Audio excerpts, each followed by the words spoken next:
እንኳን ወደ ቤት ሰላም ተመለስክ። እንኳን ደህና ቆያችሁ። በል አረፍ በል። ዛሬ ለቤት እንግዳ ነህ። የሚቀመስ ላምጣ? ኧረ እናት አያስፈልግም። ቁጭ በል የሚቀመስ ላምጣ። እኔ አያስፈልግም እኮ እንደው ቁጭ በል። ከዚህ በኋላ አናምንም። ስትወጣም ፍቃድ ጠይቀህ ነው የምትወጣው። እሺ በጽ ከዚህ በኋላ ግን የትም ጥየሽ አልሄድም። እሺ ማርያምን በል እስቲ። ማርያምን? እሰይ እግዚአብሔር ይመስገን። አሜን።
ሰሞኑን ከፌቨን ጋር የተፈጠረውን ነገር ሰምቻለሁ።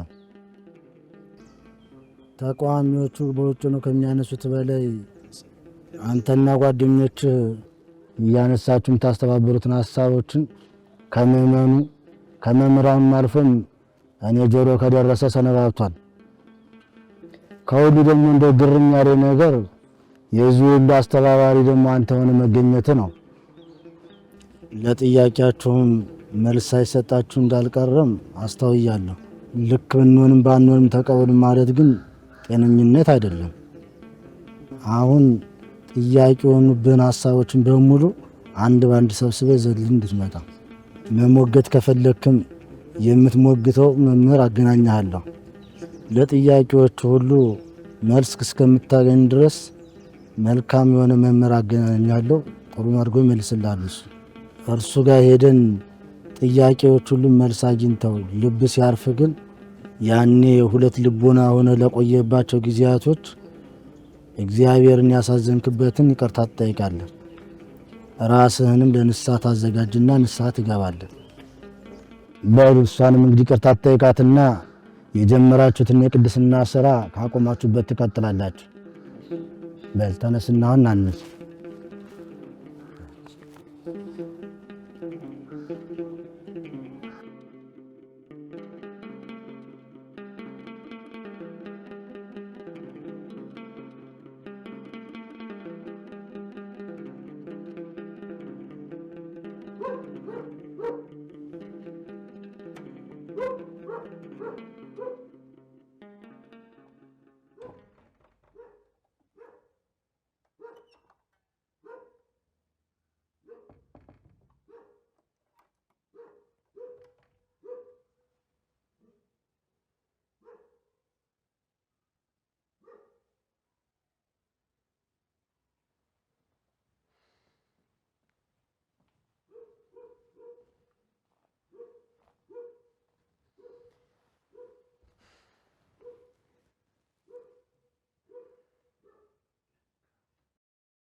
ይገርማል። ምኑ? አንቺን የመሰለች መልካምና አስተዋይ ሴት መንገድ ላይ መገኘትሽ ባክቶኝ አቤልስ? አቤል ቢሮ ነው። ወደ ቤት መምጣቱን አልፈለገውም። ሰሞኑን የተፈጠረው ነገር ረብሾታል። በእርግጥ አንቺም ጥሩ አልሰራሽም። አንተ እንዴት መጣ? ምን ሁኔታ ላይ እንዳለሽ እንዳይሽ ልኮኝ ነው። በእርግጥ ጉዳዩ የኔም ነው። እኔም ላይሽ ነው የመጣሁት። ምን ልንገርህ? አላውቅም ያለሽበትን ሁኔታ፣ ትላንት፣ ከትላንት ወዲያ፣ ዛሬ፣ በቃ የተፈጠረ አዲስ ነገር ካለ ንገሪ። ዘኪ እኔ ከሆነ መለየት አልፈልግም። ተዋደንና ተከባብረን በቤተ ክርስቲያን ስርዓት ወደ ትዳር ለመግባት ፕሮግራም ላይ ያለን ሰዎች ነን።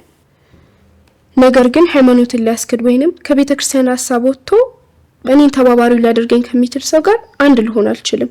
ከጌታ ህብረት ተለይቶ ከቅርንጫፎች ወድቆ ከኔ ጋር ህብረት ሊያደርግ አይችልም። እቺ ናት እኮ ፌበን፣ ደፋርና የአቋም ሰው፣ ልባም ሴት። ታዲያ ቆይ ግን አሁን ፌቡ አንቺ ብትወደጂ ያንስሻል? ይህ የወንድምሽ የአቤል ውጤት ነው። እንዴ ላንሳ? ይቻላል። አንሺው። ሄሎ ሄሎ፣ ፌቡ እንዴት ነሽ? እንዴት ሰነበት? እግዚአብሔር ይመስገን። ፌብ እንድንገናኝና እንድናወራ ፈልጋለሁ። በምን ጉዳይ ነው የምናወራው? ልዩነት በፈጠረብን ጉዳይ። የኔን አቋም ነግሬሃለሁ። ሌላውን ከአባ ጋር ጨርስ እኮ። ከአባ ጋር አውርተናል እና ጥያቄዎችን በከፊል መልሰውልኛል። አንቺም ብትሆኚ እኮ ግን ፌቡዬ ስተታቴን ቀርበሽ እንጂ እንዴት ርቀሽ ልታስረጅኝ ትሞክሪያለሽ? አባ ምን አሉክ? እያወራን ነው። እኔ ጋር ለነበሩ ጥያቄዎችም አንድ መምህር አገናኝተውኛል። ግን ፌቡዬ ናፈቅሽኝ። በቃ ነገ እንገናኛለን። እሺ ቻው።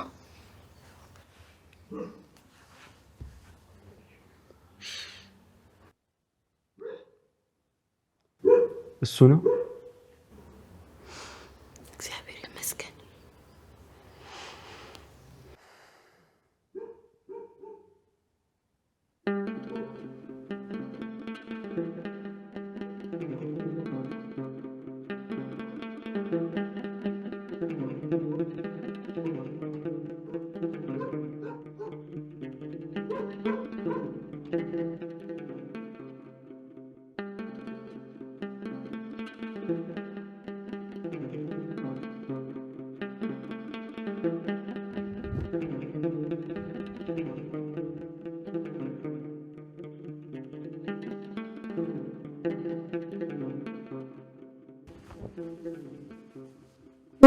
ሰሞኑን ምን ሆነሻል? ሁኔታሽ ልክ አይደለም። አረ ምንም አልሆንኩኝ። እርግጠኛ ነሽ? አልደበረሽም? ለምን ይደበረኛል? እኔ እንጃ። በጨዋታ ተቀየረ። እሺ ጥያቄ ልጠይቅሽ? ጠይቂ። ለቅዱሳን ለማርያም እያላችሁ መዘመር ተገቢ ነው? እንዲያድርጉልኝ፣ እንዲለምንሻለሁ፣ እንዲያመሰግንሻለሁ እያሉ መዘመር አምልኮ አይደለም? መዘመር ማምለክ ነው ብቻ ያለው ማን ነው? መዝሙር አምልኮ አይደለም? መዝሙር ልመናም ምስጋናም አምልኮም ነው። እሺ ይሁን። እና ምስጋና ከጌታ ውጪ ለፍጡር ይገባል ብለሽ ታስቢያለሽ? በነገራችን ላይ ካለበት ትካዜ እንዲነፍስ የሚዘራ ህይወት የሚያድሰውን ከስራት ነጥቆ የሚያድን መልሶች ዳሉበት ጥያቄ ስትመጪ ደስ ብሎኝ። አሁን መልሽልኝ። ከየቱ ልጀምርልሽ? ለምን ለቅዱሳኑ ትዘምራላችሁ? እያመሰገናችሁ እየለመናችሁ ወይስ እያመለካችሁ? ጥሩ ጥያቄ አንስተሻል። ኦርቶዶክስ ቤተክርስቲያናችን ካሏት ብዙ መገለጫዎች አንዱና ዋነኛው ምስጋና የሚገባውን እግዚአብሔርን ሳታቋርጥ የማመስገን አገልግሎቷ ነው። እግዚአብሔርን ለማመስገን ለዓመታት የዜማ ስልት ተምረው የተመረቁ የሰባተ እግዚአብሔር ሊቃውንቶች አሏት ይህች ቤተክርስቲያን። ዝማሬዋ፣ ማህሌቷና ቅዳሴዋ የ24 ሰዓታት አገልግሎት የማይበቃው ለሰዓታት ሲባል በንባብ እየተባለ ዜናው እያጠረ የሚተው በመሆኑ ፀሐይ በማይጠልቅበት በዘላለማዊ መንግስት ለማመስገን ዝግጁ ሆና የምትጠባበቅ ቤተክርስቲያን ያሰኛታል።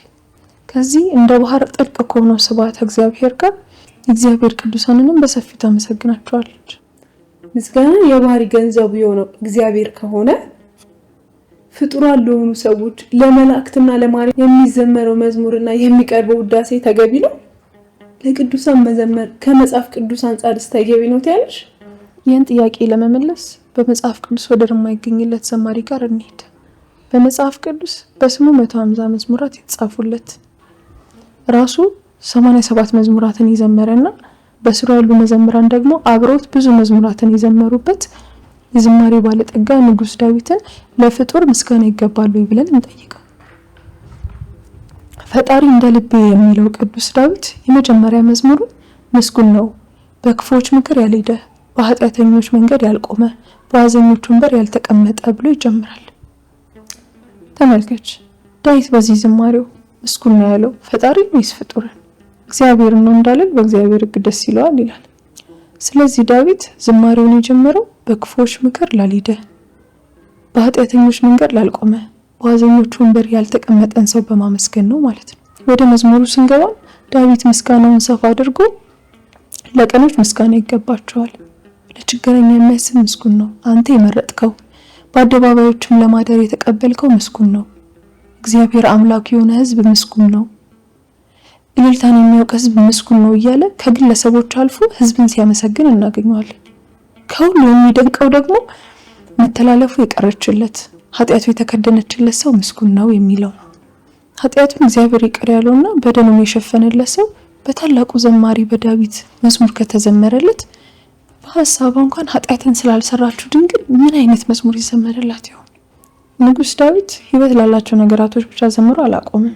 ለማትናገረው ከእንጨት ከድንጋይ በሰው እጅ ለተሰራችው ከተማ ለጽዮን የእግዚአብሔር ማደሪያ በመሆኑ ዝማሬን አዚሞላታል። እግዚአብሔር ጽዮንን መርጧታል፣ ማደሪያው ተሆነው ዘንድ ወዷታልና እንዲህ ሲል ይህች ማረፊያዬ ናት፣ መርጫታለሁና በእርሷም አድራለሁ። እግዚአብሔር የጽዮንን ደጆች ይወዷቸዋል። የእግዚአብሔር ከተማ ሆይ በአንቺ የከበረ ነገር ይባላል። በባቢሎን ወንዞች አጠገብ በዚያ ተቀመጥን፣ ጽዮንን ባሰብናት ጊዜ አለቀስን። የማረኩን በዚያ የዝማሬን ቃል ፈለጉብን። የእግዚአብሔርን ዝማሬ እንዴት በባዕድ ምድር እንዘምራለን? ኢየሩሳሌም ሆይ ብረሳሽ ቀኝ ትርሳኝ፣ ባላስብሽ ምላሴ ከጉሮሬ ትጣበቅ። ከደስታዬ ሁሉ በላይ ኢየሩሳሌምን ባልወድ ብሎ ሲዘምር እናገኘዋለን። ከራሱ አልፎ በዙሪያው ላይ ያሉት በመዝሙሩ እንዲህ ሲል ጥሪን አቀረበ። ጽዮንን ክበቧት፣ በዙሪያም ተመላለሱ፣ ግንቦቿን ቁጠሩ፣ በብርታቷ ልባችሁን አኑሩ፣ ለሚመጣው ትውልድ ትነግሩ ዘንድ። የእግዚአብሔርን ከተማ ጽዮንን ለማይወዱ ደግሞ በመዝሙሩ ጽዮንን የሚጠሉ ሁሉ ይፈሩ፣ ወደ ኋላቸው የሚመለሱ ብሎ ዘምሯል። ዳዊት ስንት ኃጢአተኛ ሲራኮት ለሚውልና ለሚያድርባት ከተማ የእግዚአብሔር ማደሪያው እንድትሆን እንደመረጣ ታውቆ እንዲህ ሲዘምር ማየቴ መንፈስ ቅዱስ ይጸልልሻል፣ የልዑል ኃይልም ያድርብሻል ተብሎ ለተነገረላት ድንግል ማርያም የእግዚአብሔር ከተማ የመንፈስ ቅዱስ ማደሪያ የጌታዬ እናት ብዬ መዘመር እንድችል ኃይል ይሰጠኛል። ባቢሎን በተባለ በኃጢአት ስፍራ ውስጥ ሆኜ ድንግልን ባሰብኳት ጊዜ እንዳለቅስና ድንግል ሆይ ብረሳሽ ቀኝ ትርሳኝ፣ ባላስብሽ ምላሴ ከጉሮሬ ትጣበቅ ብዬ እንድዘምር ኃይል ይሆነኛል። ዳዊት ብቻ አይደለም፣ ልጁ ሰሎሞን ደግሞ ከመዝሙራት ሁሉ በሚበልጠው የሰሎሞን መዝሙር መኃልየ መኃልይ ዘሰሎሞን በተባለው ድርሰቱ ከአባቱ የባሰ ድንቅ መዝሙር ቅኔ ሲቀኝ ተመልከት። በዚህ ዝማሬው ላይ በፍቅረኛሞች መካከል የሚደረግን የፍቅር ቃል ልውውጥ ሰበብ አድርጎ መድኃኔዓለም ክርስቶስ ሙሽራው ስላደረጋት እና እርሷም ውዴ ብላ ስለምትጠራት ቅድስት ቤተ ክርስቲያን ውብ ስንኞች ጽፎ ታገኛለህ። በዝማሬው ላይ ቅድስት ቤተ ክርስቲያን ውዷ የሆነውንና ነፍስ የወደደችው መድኃኔዓለም ክርስቶስን ስትፈልገው በከተማ የሚጠብቁ ጠባቂዎች የተባሉ መላእክትን ስትጠይቅ ቤተ ክርስቲያን በቀዳም ሱር የምትዘምረው እርሱ እስኪፈልግ ድረስ ፍቅርን እንዳታስነሱት ብላ አልጋ በተባለ መቃብር ስለ ሰው ልጆች ፍቅር የተኛውን ክርስቶስን እርሱ ወዶ ፈቅዶ ሞትን ድል አድርጎ እስከሚነሳ ድረስ በእምነት እንዲጠብቁ ስትናገር ውዴ ወደ ገነቱ ወረደ ብላ ነፍሳትን ይዞ ወደ ገነት ስለመውጣቱ ስትናገር በሰሎሞን ዝማሬ ውስጥ ታገኘዋለህ። በዚህ ዝማሬው ላይ ሙሽራው ስለ ሙሽራይቱ ቤተክርስቲያን ቅድስናና ውበት፣ ጡቶቿ ስለተባሉ የቃሉ ወተት ስለሚፈስባቸው ብሉይና አዲስ ኪዳን ማማር ድንቅ ቅኔ ሲዘምር ታገኘዋለህ። በሰሎሞን ዝማሬ ላይ ወዳጄ ሆይ ነይ፣ ውበቴ ሆይ ተነሽ፣ ወዳጄ ሆይ ሁለንተናሽ ውብ ነው ነውርም የለብሽም የሚሉት ውብ ዝማሬዎች ለፍጡር እንጂ ለፈጣሪ የቀረቡ ምስጋናዎች አይደሉም። ለዚህም ነው ቅድስት ቤተ ክርስቲያን ይህን ውብ ዝማሬ ሁለንተናዋ በቅድስና ለተዋበችው ቅድስት ድንግል ማርያም ዝማሬ አድርጋ የምታቀርበው። አባቱ ዳዊት ልጄ ሆይ እይ ስሚም ጆሮሽንም አዘንቢ ብሎ ለጠራት ድንግል ልጁ ሰለሞን ደግሞ እህቴ ሙሽራዬ ሆይ ብሎ መዘመሩን የምንቀበለው ከዚህ ተነስተን ነው። በነገራችን ላይ ቅዱሳንን ማመስገን በዳዊትና በሰለሞን ብቻ አላበቃም። መላእክትም ቅዱሳንን ሲያመሰግኑ ታይቷል። ሊቀ መላእክት ቅዱስ ገብርኤል ጸጋን የተመላሽ ሆይ ደስ ይበልሽ፣ ከሴቶች ተለይተሽ አንቺ የተባረክሽ ነሽ ብሎ ያቀረበው ምስጋና ከእንዲቱ ለሻል ሰላምታ እየዘለለ ያለፈ ምስጋና አይደለም። ዘካርያስን ከካህናት ተለይተ የተባረከ ነው ያላለው መልአክ ለድንግል ማርያም ለይቶ ያቀረበው በእርግጥም ምስጋና ነበር። ስለሆነ የገብርኤልን ምስጋና ተውሰን ድንግሊቱን ዘወትር እናመሰግናታለን። ገብርኤል ያቀረበው ምስጋና እኛ ማቅረብ አያስፈልገንም የሚሉ ሰዎች ይኖራሉ። ሆኖም ድንግሊቱ ከዛሬ ጀምሮ ትውልድ ሁሉ ያመሰግኑኛል ብላ መናገሯ ለማመስገናችን ትልቅ ምክንያት ነው። ትውልድ ሁሉ አለች እንጂ ሰው ሁሉ አለች። ስለዚህ ከትውልዱ የማያመሰግኗት ቢገኙም አይደንቅም። ከኛ የሚጠበቀው እንደኑ በትውልዳችን ጻድቅ ሆኖ መገኘት ብቻ ነው። መልአኩ ገብርኤል ደስ ይበልሽ ቢላትም እኛ እንላትም የሚሉ ሰዎች መላእክት ቅዱስ ቅዱስ ቅዱስ ብሎ የሚያመሰግኑትን እግዚአብሔር ቅዱስ ቅዱስ ቅዱስ ብሎ ለማመስገን እንዴት ፈቃደኛ ሊሆኑ ይችላሉ? ለእግዚአብሔር የተነገሩ ቃላት ለቅዱሳን ተደግሞ ብናገኛቸው እንኳን ትርጉሙን እንረዳለን እንጂ የእግዚአብሔርን ክብር ቅዱሳን ወሰዱ አንልም። ለምሳሌ ጌታ መጥምቁ ዮሐንስን የሚያበራ መብራት ነበር፣ በብርሃኑ ደስ ሊላችሁ ወደዳችሁ ሲለው፣ ወንጌላዊ ደግሞ እርሱ ስለ ብርሃን ሊመሰክር መጣ እንጂ ብርሃን አልነበረም ብሎታል። የማንን እንቀበል? የጌታን ንግግር ወይንስ የወንጌላዊውን? ዮሐንስ ብርሃን ነበር ወይንስ አይደለም? መልሱ ግልጥ ነው። ዮሐንስ ብርሃን ነው። የዮሐንስ ብርሃንነት ግን ከጌታ ብርሃንነት ጋር ሲታይ የሻማና የፀሐይ ያህል ነውና ብርሃን አልነበረም ተብሏል ብለን እንረዳዋለን። የእግዚአብሔርን ክብር አስጠብቃለሁ ብሎ ግን የትርጉም ልዩነቱን ሳይረዳ ለቅዱሳን የሚቀርብን ምስጋና የመተቸት ዝንባሌ ያለው ሰው ይህ አካሄዱ ከመጽሐፍ ቅዱስ ጋር የሚያጣላው ነው። እስቲ ቅዱስ ጳውሎስን ንግግር እንመልከት። ቅዱስ ጳውሎስ በገላትያ ምዕራፍ 2 ቁጥር 20 ላይ ከክርስቶስ ጋር ተሰቅያለሁ ብሏል። አልፎ ተርፎም እኔ ለዓለም ከተሰቀልኩበት ከክርስቶስ መስቀል በቀር ሌላ ትምክህት ከኔ ይራቅ ብሏል። የዚህ ንግግር ትርጉም ምንድነው? ቅዱስ ጳውሎስ ከክርስቶስ ጋር ተሰቅሎ ነበር ማለት ነው? የተሰቀለውስ በቀኝ ነው ወይስ በግራው? ለዓለም ተሰቀልኩ እንዴት አለ? እውን ለዓለም የተሰቀለው ጳውሎስ ነውን? ጳውሎስ የተሰቀለው የክርስቶስን ክብር መሸፈኑ ነው ማለት እንችላለን? እንደዛ እንዳንል ደግሞ ራሱ ጳውሎስ በአንደኛ ቆሮንቶስ ምዕራፍ 1 ቁጥር 13 ላይ ጳውሎስ ስለናንተ ተሰቅሏልን? እኛ ግን የተሰቀለውን ክርስቶስን እንሰብካለን ብሎ አሳርፎናል። ስለዚህ መተርጎም መብራራት አለበት እንጂ ቃሉ ተመሳሰለ ተብሎ አይጠለጠልም። ጫማ ይስተካከላል እንጂ እግር አይስተካከልም እንደሚባለው መስተካከል ያለበት የኛ አረዳድ እንጂ የመጽሐፉ ቃል አይደለም። ሐዋርያው ከክርስቶስ ጋር ተሰቅያለሁ ሲል የክርስቶስን የመከራ መንገድ ተከትያለሁ፣ የመከራው ተሳታፊ በመሆን የክብሩ ተካፋይ እሆናለሁ ሲል ነው። ለዓለም ተሰቀልኩ ያለው ደግሞ በክርስቶስ መከራ በማመኔ ለዓለም ኃጢአት ሞት ሆኛለሁ ማለቱ ነው። እንዲህ ብለን እናብራራለን እንጂ ጳውሎስ የክርስቶስን ክብር ተጋፋ አንልም። ቅዱሳን የምናመሰግናቸው እግዚአብሔር ስለሆኑና ነብዩ እንዳለው እግዚአብሔር በቅዱሳኑ ላይ ድንቅ ስለሆነ ነው። ስዕሉ ሲደነቅለት የሚበሳጭ ሳሊ እንደሌለ ሁሉ የእርሱ ድንቅ ስራዎቹ ነው እርሱን አገልግለው ሲወደሱ እግዚአብሔርን ደስ ይለዋል እንጂ አያዝንም።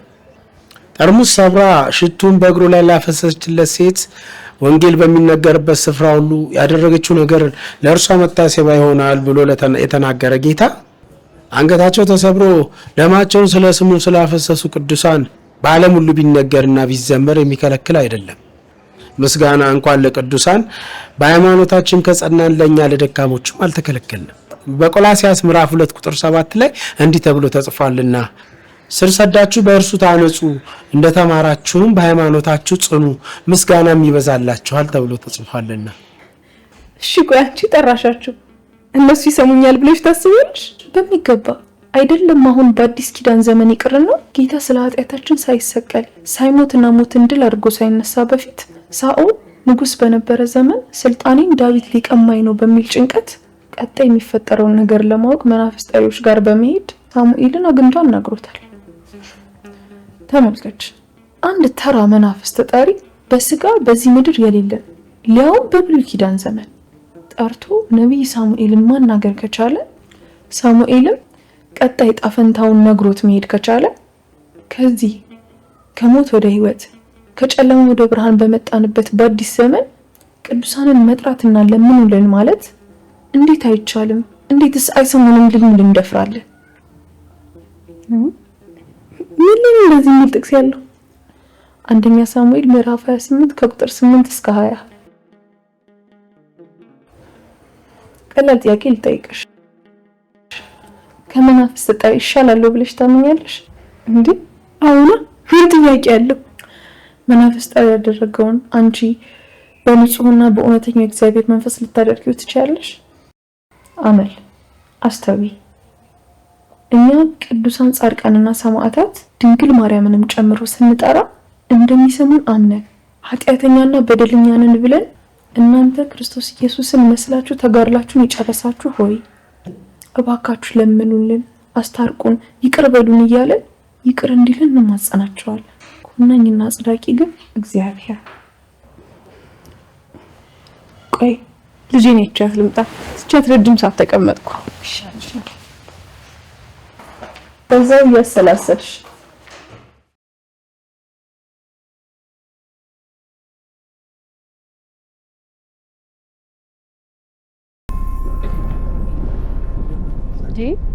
አልገባኝም። ትተዋወቃላችሁ እንዴ? ባለቤትሽ እንደሆነና ጥሩ መምህር እንደሆነ ነግሮኛል። ዝናውን ከብዙ ሰው ሰምቼ የቀረብኩት ጌታ የባረከው ልጅ ነው። ወድጄዋለሁ። ጌታ ይባርክ ወንድሜ። አሜን። በሉ ጊዜያችሁን አልያዝባችሁ። ሌላ ቀን ተገናኝተን ግን በደንብ እንነጋገራለን። አሜን ወንድሜ። ጌታ ይባርክ። አሜን አሜን አሜን።